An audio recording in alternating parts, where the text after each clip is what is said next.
अब राहुल ने की बस यात्रा, डीटीसी कर्मचारियों का छल का कैसा दर्द, राहुल गांधी ने किस पर किया करारा वार। ड्राइवर हूँ, इतना है कि सरकार से समान काम और समान वेतन हो। 5 महीने से सैलरी नहीं मिल रही है। आपके सामने मैं पब्लिक की समस्याएं रखूंगा, अगर आप सॉल्व करना चाहें, आप भगवान आपको मौका दे, तो आप इन बातों को ध्यान में रखिए प्लीज।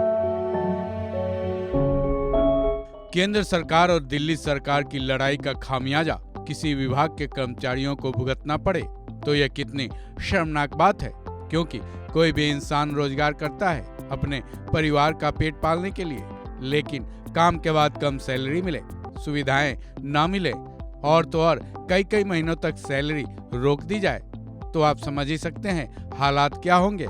ऐसा ही कुछ हाल है डीटीसी कर्मचारियों का। गौरतलब है राहुल गांधी आजकल कई ऐसे वर्गों के साथ समय बिताते नजर आते हैं जिनके बारे में एक छोटे से छोटा नेता भी शायद ही सोचे।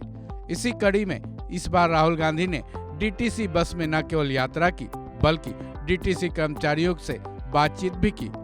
इस दौरान डीटीसी कर्मचारियों का ऐसा दर्द छलका जिसे सुनकर आप भी चकित रह जाएंगे।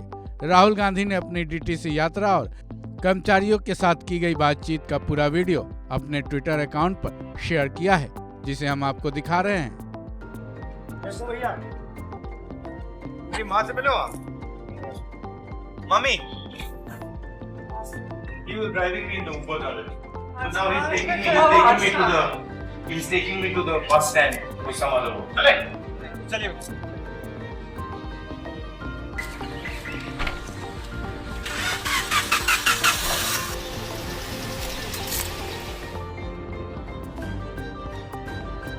नमस्कार, कैसे हैं आप लोग? नमस्कार जी, नमस्कार। नमस्कार नमस्कार। बैठ जाओ यहाँ। बैठो। आप कंडक्टर हो? आप ड्राइवर हो? कंडक्टर। आप ड्राइवर। आपका कितना बनता है? मैं तो परमानेंट है। सर 800 रुपये एक दिन का बनता है, उसी में SIPF दोनों कटता है और जो रेस्ट बनता है उसको ही पैसे कटते हैं। आप ड्राइवर हो? 21,000 टोटल किलोमीटर के हिसाब से इनका। अच्छा, और कितने घंटे होता है काम? 8 घंटे होते हैं, बट अगर 1-2 घंटे ऊपर चलेगा तो पैसा नहीं मिलेगा। नहीं सर, कच्चे हैं, सब कच्चे हैं। सब कच्चे हैं। तो आपको कितना पैसा मिलता है? कॉन्ट्रैक्टर को कितना मिलता है? सर कोई कॉन्ट्रैक्टर नहीं हमारे बीच में। हाँ। हम और डीटीसी हैं सीधा डायरेक्ट। हाँ जी, बट हमारा 800 रुपये, 816, 13 रुपये एक दिन का, 16 रुपये, उसी में SIPF भी कटेगा, प्लस महीने में हमारा कोई रेस्ट नहीं होता, ना होली ना दिवाली, कोई दिन नहीं होता? कोई दिन नहीं, संडे सैटरडे कुछ नहीं। उसका पैसा कटेगा जिस दिन हम छुट्टी करेंगे। जितनी छुट्टी करेंगे उतना पैसा कट जाएगा। अगर आपकी मदद की जाए तो क्या करा? हमें सर समान भत्ता देना चाहिए ताकि हम लोगों का भी गुजारा हो सके, बच्चों की भी देखरेख किया जा सके। 5 महीने से सैलरी नहीं मिल रही है। कहाँ से किराया दें, कहाँ से किताबें लाएं, कहाँ से ट्यूशन फीस दें, कहाँ से नहीं मिल रही? आप बस पे अभी नहीं चल रहे हो? बस में चल रहे साहब प्रॉपर। सैलरी कैसे नहीं मिल रही? देने नहीं गवर्नमेंट, राज्य सरकार कह देती है सेंटर को, सेंटर सरकार कह देती है राज्य को।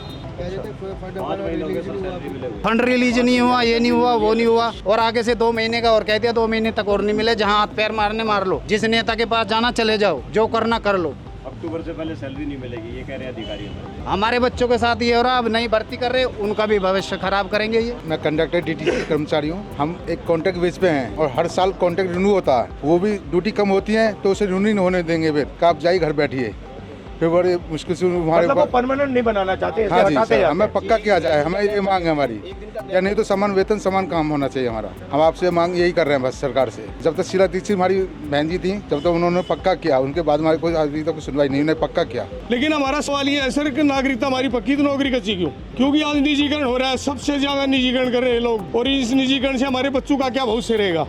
आज पूरे डीटीसी कर्मचारी हमारे बम की तरह भरे हुए हैं। हम उम्मीद उनसे रखते हैं जो हमारी आवाज मुखर करे। सर पिछले 6 महीने से सैलरी नहीं है, और उस सैलरी का नतीजा ये है कि हमारे 24 जवान जो होम गार्ड के हैं वो कोई हार्ट अटैक से, कोई डिप्रेशन से वो दुनिया छोड़ चुके हैं।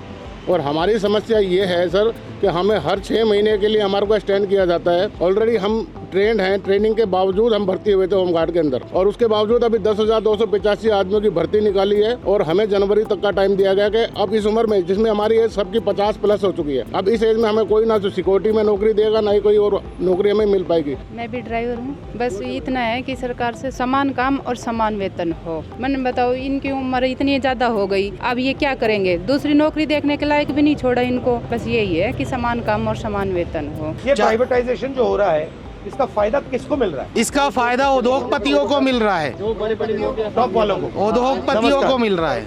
आप एक्सपीरियंस हैं, कब से चला रहे हैं आप? मैं जब चला नहीं रहा, मैं अच्छा, मैं अंदर हूँ वर्कशॉप के अंदर, और मैं वर्कशॉप में। हाँ, जब से वो संभाला है, गाय और बिछड़े के समय से मैं कांग्रेस का हो रहा हूँ, और मुझे बहुत खुशी है मेरे लिए, मुझे आपसे मिलने का सौभाग्य मिला, और आपके सामने मैं पब्लिक की समस्याएं रखूंगा। अगर आप सॉल्व करना चाहें, आप भगवान आपको मौका दे, तो आप इन बातों को ध्यान में रखिए प्लीज, क्योंकि इसलिए आया हूँ यहाँ। ये आम आदमी है, ये आपकी ही जनता है, और अब आपसे प्यार करने वाले हैं कांग्रेस के नाम से। बताइए बताइए। ठीक है सर।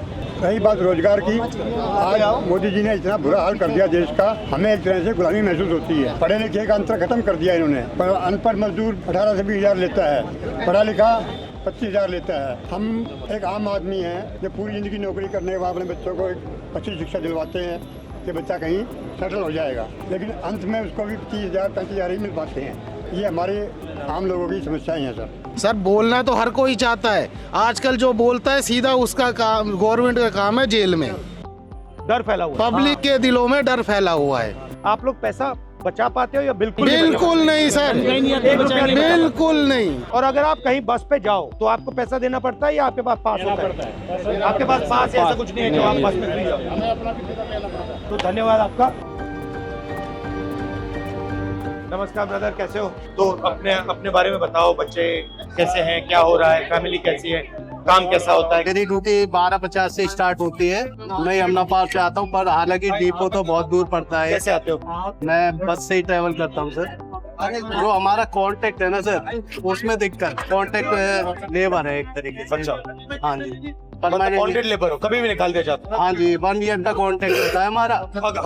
हाँ जी, हर साल रिन्यू होता है सर। और आपका कॉन्ट्रैक्ट डीटीसी के साथ होता है या किसी बिचौले के साथ? नहीं, डीटीसी से डायरेक्ट। बट ये हम तो एक अपना फ्यूचर सिक्योर करने के लिए परमानेंट जॉब चाहते हैं। ये आपका सूर्य नगर मार्केट होते हुए और ये सफदरजंग हॉस्पिटल होते हुए जाए। अच्छा लगा आपका सब प्रोग्राम अभी क्या है? बस कंडक्टर से, बस ड्राइवर से बात कर रहा था, मैं देख रहा था इनकी मतलब मुश्किल क्या है, प्रॉब्लम क्या है, थोड़ा समझना चाह रहा था। क्योंकि मैं पहले जो ट्रेन ड्राइवर्स थे उनसे मिला था, तो फिर बस ड्राइवर ने मुझे कहा कि बस ड्राइवर से भी आपको मिलना चाहिए, उनकी भी समस्या है। तो यहाँ पे इनकी पेमेंट की समस्या है, होम गार्ड की समस्या है, तो ये मैं थोड़ा समझने की सोच रही हूँ। तो ये मास रीच तक पहुंचे, बस वही कि लोगों को पता लगे कि आप बस पे बैठ रहे हो, मगर ड्राइवर को क्या करना पड़ता है, कितना पैसा मिलता है, कितनी मुश्किलें हैं, कंडक्टर को क्या भुगतना पड़ता है, फिर सिटीजन जो आ रहे हैं उनको क्या क्या, ये आइडिया। थैंक यू ब्रदर, धन्यवाद भैया, अच्छा लगा आपसे। ओके।